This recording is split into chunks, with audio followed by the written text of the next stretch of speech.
Also, another important thing to look at, blood pressure. I know that it's sometimes a pain to get a blood pressure cuff on your patient, but blood pressure is one of the first things that tells you if there's an issue. What can be some of the issues if you have a low blood pressure in your patient? Guys know? Blood loss? Like blood loss? Blood loss could be one of them. What's another one? Your patient could be dehydrated. Could be too deep. Your patient could be too deep. So first thing you should do when you notice that your blood pressure is low is adjust your anesthetic. No matter how your patient is doing, a patient that is alive is worth way more than a patient that's dead. So always lower your gas first, and then see if your patient is reacting, if the blood pressure is going up. If it's not, then you can give fluid boluses.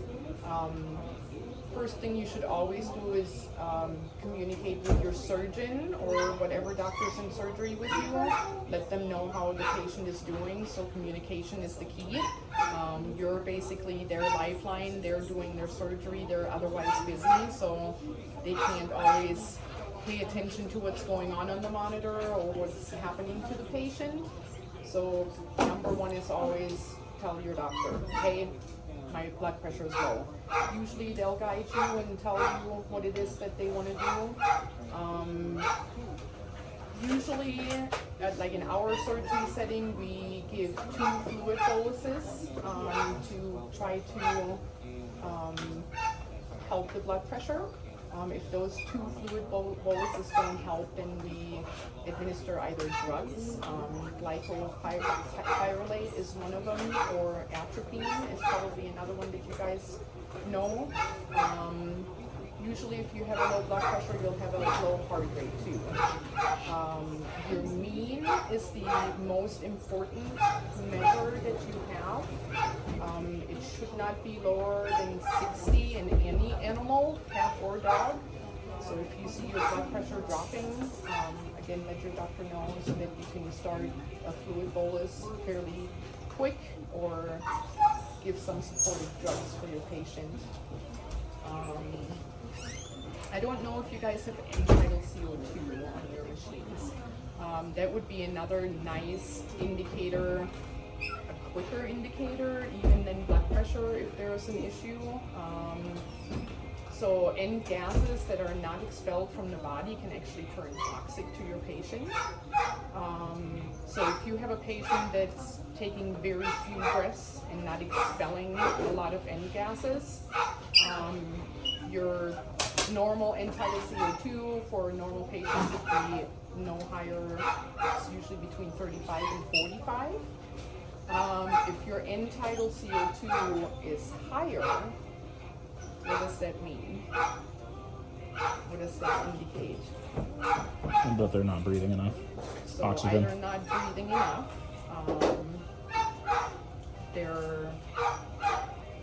there's a fine line in not breathing enough or breathing too much, right? Because they can breathe too much and then your end-tidal CO2 is too low, which is not as dangerous as it being too high.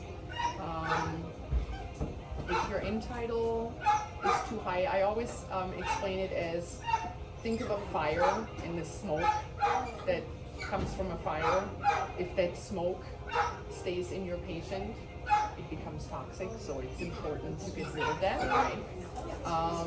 I know there's a lot of people that are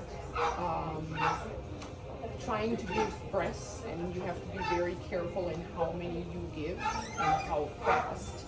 Because if you draw that end-tidal CO2 down, that tells the body that everything is okay, and your patient may actually stop breathing. So you have to be very careful. Usually what we do at the specialty center is if our patient's end-tidal CO2 is too high, we do actually have a capnograph on our anesthetic machines. If it's too high, we give 2 deep breaths with either the top off closed or we have a button in our machine. We don't have a button. We don't have the button. Yeah, we gotta. So when you do that on your machine, you have this little gauge right here, and you cannot go over 20 on your gauge. Okay, 20 is the highest that you can go safely for your patient.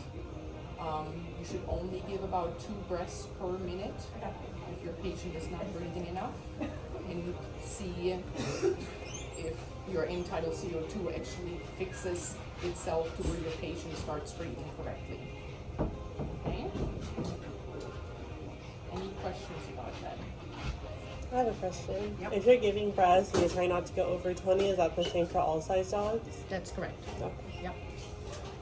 Never over 20. There's also, I'm actually going to show you guys another video about anesthetic machines, and then we'll kind of go over that.